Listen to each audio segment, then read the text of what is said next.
11 de junho. 11 de junho e amanhã, 12 de junho, por esse horário, haverá na Secretaria de Administração uma reunião para encaminhar as questões que são relacionadas com a gente aqui da Universidade de Pernambuco, né? E por que o vídeo, Gleitson? O que é que tem para falar hoje? Eu quero esclarecer algumas coisas para que a categoria tenha a compreensão, se não exata, mas apropriada do que acontece na Secretaria de Administração. A reunião que haverá amanhã é desdobramento de encaminhamentos na mesa específica de negociação coletiva. Eu vou deixar para você aqui o link da legislação que regula o funcionamento da mesa geral e da mesa específica. Quando você tiver um tempinho, dê uma lida, por favor, e depois você julgue se o que você percebe que o governo, se você percebe que o governo faz com os servidores, tanto na mesa geral como na mesa específica, tem relação com a legislação que disciplina esses dois processos. Dê uma lida, por favor. Apesar dessa reunião ter sido motivada por desdobramentos da última mesa específica de negociação coletiva, a rigor não há negociação. Eu não vou colocar definição de negociação aqui, mas você pode fazer qualquer uma consulta na internet, pegue 10 definições do que é negociar ou negociação e pense se o que acontece entre o governo do estado e a categoria tem relação com negociar ou com negociação. Não tem nenhuma. Nenhuma. Então, a nossa categoria, né, tem uma pauta que foi encaminhada para a Secretaria de Administração e nós somos bem-aventurados porque nós temos a pauta que foi encaminhada pela nossa entidade sindical, o Sindup, e nós ainda temos uma pauta de natureza institucional que foi criada a partir de uma comissão de servidores na própria reitoria no final de 2021. Então nós somos bem-aventurados porque nós temos dois documentos, um de natureza sindical e um de natureza institucional, que são coincidentes. E aí eu quero fazer uma comparação para ficar bem claro o que é uma pauta de uma categoria. A pauta, para que não reste, para que ninguém tenha dúvida a respeito disso, é como se fosse uma lista de compras. Você faz lista de compras quando vai ao supermercado mensalmente? Vamos comparar assim, você tem uma lista de compras, mas você não pode, você que é servidor, não pode ir lá na Secretaria de Administração. Aí o que é que se faz? Cria-se, a direção sindical pode ir sozinha, não tem dificuldade nenhuma, né? Porque uma assembleia delega essa capacidade à direção sindical de tratar da pauta junto ao governo. Mas pode ir uma comissão, como a comissão que está indo lá, eu estou na comissão, né? Eu e outros colegas, a gente está na comissão. E a gente vai para esse mercado, para esse supermercado, com a lista de compras. E a lista tem produtos que a gente pretende conversar com o governo, né? Para ver se traz para a categoria, né? Ou para ver como traz. Então, nessa lista, vamos imaginar que nesse mercado tem o leite. O leite. Tem lá, não sei quantos sacos de leite em pó. Quando você chega na gôndola de um supermercado, você vai encontrar o leite em pó de várias marcas. Aí, na agonia, né, pode rolar uma agonia nessa compra ou nesse processo de negociação, e o cara lá do mercado ou o governo diz: pega ali, ó, tem isso aqui para você, pega esse aqui que é muito boa, pega esse saco aí de leite, esse pacote de leite, e você pega, e quando você chega em casa, que vai mostrar esse pacote de leite para a categoria, você repara, inclusive no caminho, ou a categoria repara, que não é exatamente um leite. Você pegou isso aqui na agonia e não é leite. Você repara que é só um composto lácteo. Mas parece leite, né? A propaganda não é de leite? A propaganda é de leite. A embalagem é de leite. A imagem sugere que é leite, mas não é leite. É composto lácteo. Na pauta ou na lista de compras pode estar a indicação de você pegar leite condensado. Aí o dono do mercado diz: olha aqui, ó, tem esse leite condensado para você. E você diz: oba, a categoria diz: oba, peguei uma lata de leite condensado. Quando você chega em casa, rapaz, essa mococa é interessante, porque ela só vende essa coisa que não é original, né? É quando você chega em casa que pega a lata para fazer esse pudim, aí você vai ver que não é leite condensado. Você vai reparar que é mistura láctea condensada de soro de leite. Então, você passa por um processo que o governo concorre, ou que a intenção do governo é fazer que você volte para a categoria, ou que a categoria receba coisas diferentes daquilo que pleiteou.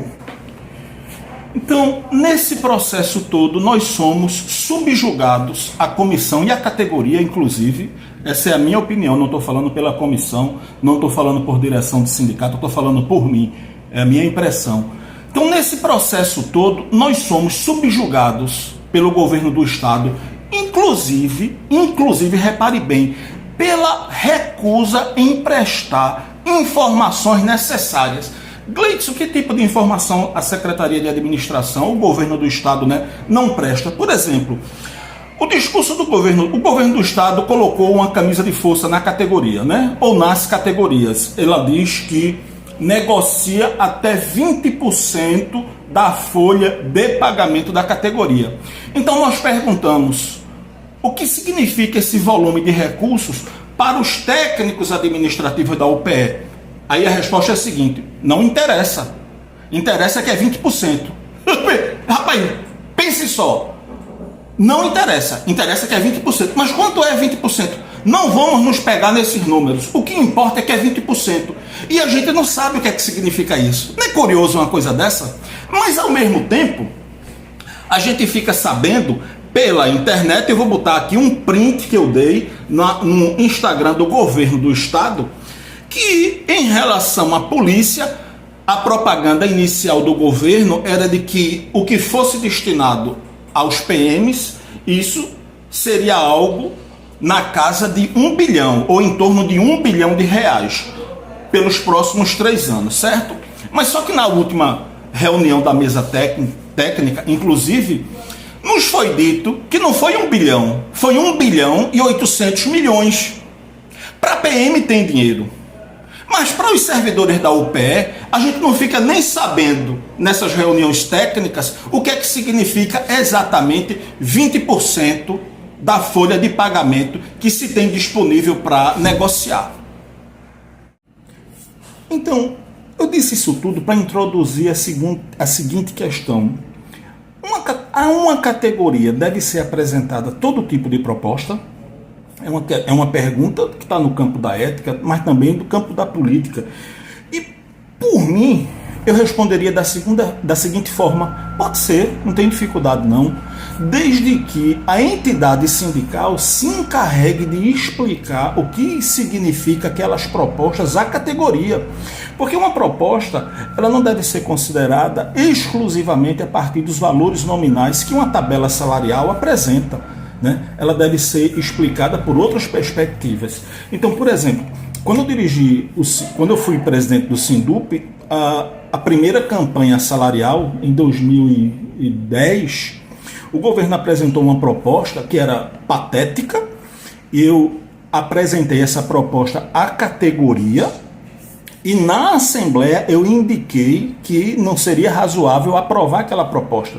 E ela não foi aprovada e a gente pediu ao governo que abrisse negociação novamente e não houve prejuízo para a categoria.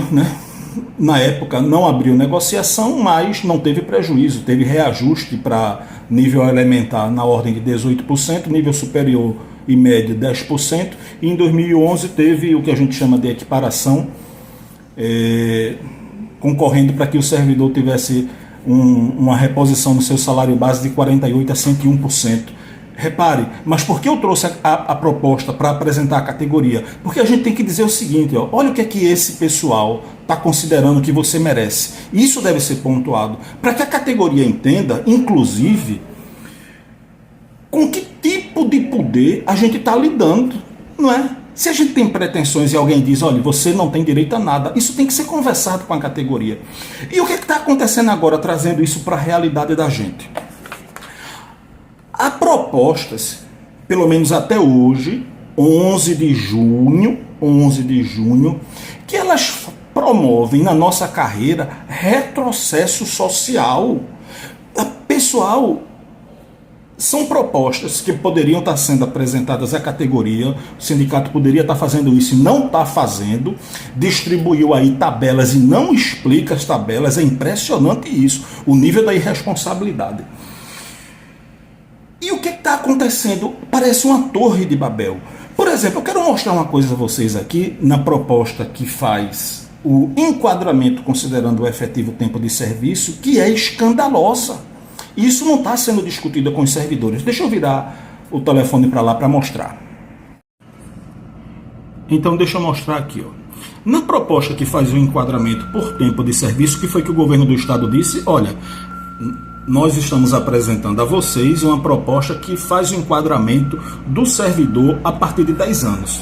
Né? E vai enquadrar nas faixas que tenham relação com até 30 anos, né? A última. A faixa G, classe A.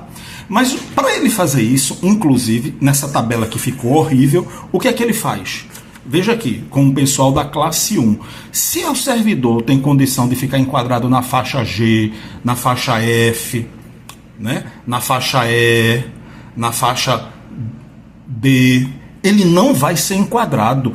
Ele vai, toda essa turma aqui vai ficar enquadrada na classe 1, na faixa A. Então repare que alguém que tem a condição de estar nas últimas faixas, quais são as últimas faixas? A faixa G, a faixa F, a faixa E, a faixa D, a faixa C. Para onde é que esse servidor vai? Está aqui na proposta do governo, viu? Vai para a classe A. Amigo, isso não tem cabimento. O governo do estado apresenta uma tabela que concorre para colocar o servidor na faixa e na classe que tem relação com o seu efetivo tempo de serviço, mas ele promove um prejuízo impressionante em termos de tempo de serviço para quem está na classe A, aliás, na classe 1. É razoável que se apresentar tudo bem, mas é razoável que se especule a escolha de uma tabela dessa? A mim não parece. Tá certo? Apresentar e explicar é uma coisa, mas colocar isso como alternativa, ninguém tem o direito de concorrer para promover retrocesso social na sua categoria. É o meu entendimento. O governo do estado propõe o que ele quiser, porque a lógica desse governo, do estado de Pernambuco, em relação a nós, técnicos administrativos da Universidade de Pernambuco, é de expoliar. Mas, como servidores, a gente tem que ter o discernimento de repelir uma coisa dessa. E eu quero dar outro dado. Essa tabela não serve nem para quem tem muito tempo de serviço na UPE. A minha colega está na classe... Eu poderia mostrar isso aqui, mas como o tempo está corrido hoje, não dá. Ela está na classe 4A. Se ela pegar a tabela do tempo de serviço e for para a última faixa, 4G, enquadrando no seu efetivo tempo de serviço, ela vai ficar recebendo menos do que na tabela que só faz a incorporação da pares. Então, essa daí por si só não era nem para a gente estar especulando, na minha opinião, tá certo? Não serve para ninguém, nem para os antigos, nem para os antigões, nem para os antigos, nem para os novatos. Ela crava na categoria o retrocesso social, ela promove o canibalismo. Alguém vai ser enquadrado a partir de 10 anos e o pessoal que tem até 9 anos retrocede para a classe 1, faixa A. Né? Quer dizer, a tabela é péssima e ainda promove o canibalismo entre os servidores. Né? É isso que se quer? Não, não é isso que se quer, pelo menos na minha opinião. Agora, vamos mostrar outra forma que o governo apresenta para que a gente entre num processo de canibalismo entre os colegas, né? Um querendo devorar o outro. É a proposta que incorpora o perigo laboral. Né? Por que isso é um problema, Gleison? Veja, a incorporação do perigo laboral é diferente da incorporação da pares. Isso pode ser mostrado à categoria, não tem dificuldade nenhuma, mas eu não considero que isso deve ser colocado como alternativa, né? Isso deve ser mostrado como de forma pedagógica para dizer, olha as alternativas que o cara mostra, né? Porque eu vou fazer um vídeo mais tarde eu durmo hoje, nem que seja amanhã, mas eu vou fazer uma publicação sobre o perigo laboral. Porque o que foi que aconteceu em 2022? Se ofereceu o perigo laboral ao servidor da Universidade de Pernambuco, não é? E se foi dito ao servidor, repare o vídeo que eu vou fazer, viu? Que essa gratificação ela era a mesma coisa do risco de vida. O que é uma grande mentira. Se alguém em Pernambuco, no Brasil ou no mundo, preste atenção no que eu estou dizendo, caracterizar que o perigo laboral ela é a mesma coisa que o risco de vida, me mostre o seu arrazoado e eu peço exoneração da UPE. Eu peço exoneração da UPE, se alguém me provar isso. Não, uma não se comunica com a outra, não tem nada a ver. Tem nada a ver, vou explicar mais tarde. Mas se trouxe isso para a Universidade de Pernambuco, dizendo isso aos servidores. Agora, quem é e se atribuiu o perigo laboral aos servidores lotados nos hospitais? Mas na Secretaria de Saúde, que essa gratificação nasceu lá, quem é que recebe o perigo laboral? Recebe o perigo laboral todo servidor da Secretaria de Saúde, em efetivo exercício na Secretaria de Saúde. Gleidson, se o cara estiver na frente de um computador sem contato com o paciente, ele recebe? Recebe. Não tem nada a ver com insalubridade, com risco de vida, nada, nada, nada. Todo mundo recebe. Quando isso veio para a Universidade de Pernambuco, disseram que é só para o pessoal dos hospitais. Por que não se estendeu ao pessoal da reitoria e das faculdades? Não sei. Porque eu não acompanhei essa discussão em 2022. Por opção, eu não quis. Porque eu achei que foi feita de forma toda atabalhoada e que não dava para eu estar nesse local.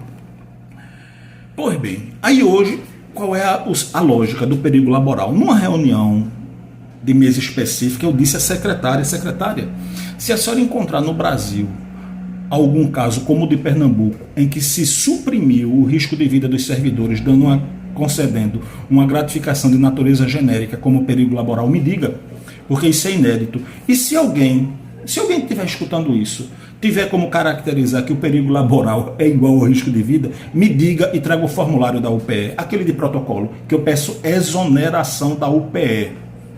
Mas os servidores acreditaram nessa história. E na nossa pauta, eu coloquei lá nas assembleias, eu disse, olha, perigo laboral para todo mundo, faculdade e reitoria.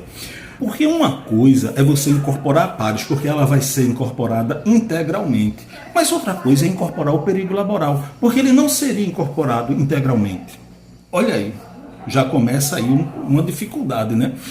E o valor, ele é extremamente rebaixado quando ocorre a incorporação, porque a incorporação do perigo laboral hoje, ela faz com que se gere um valor e que seja distribuído com faculdades, com os servidores das faculdades, da reitoria e os aposentados.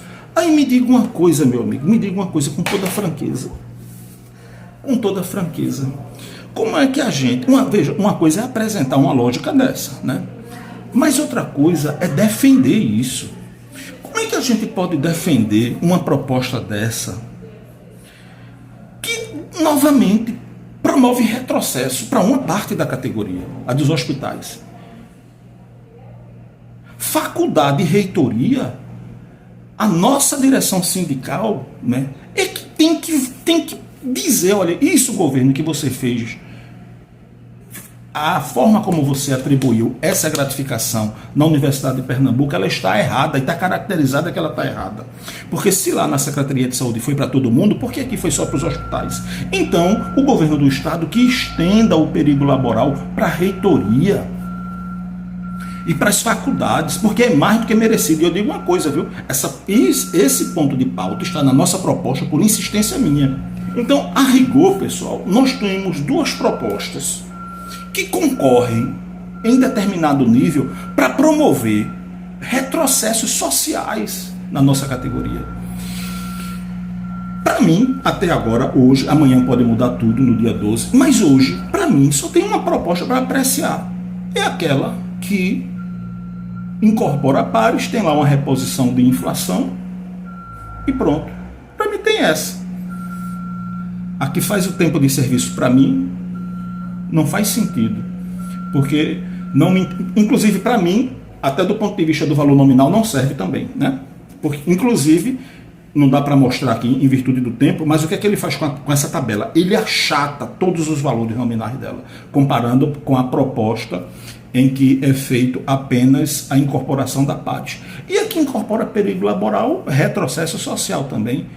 Como é que você vai explicar que, veja, do ponto de vista lógico, né, como é que vai explicar um servidor que recebe 480 que esse valor tem que ser diminuído para um rateio de todo mundo? É canibalismo de novo.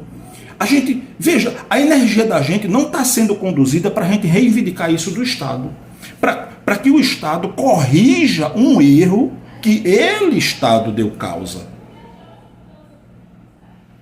A gente tem que fazer isso. E o que é que a gente tem visto aí ultimamente? Um silêncio sepulcral a respeito das nossas pautas, né?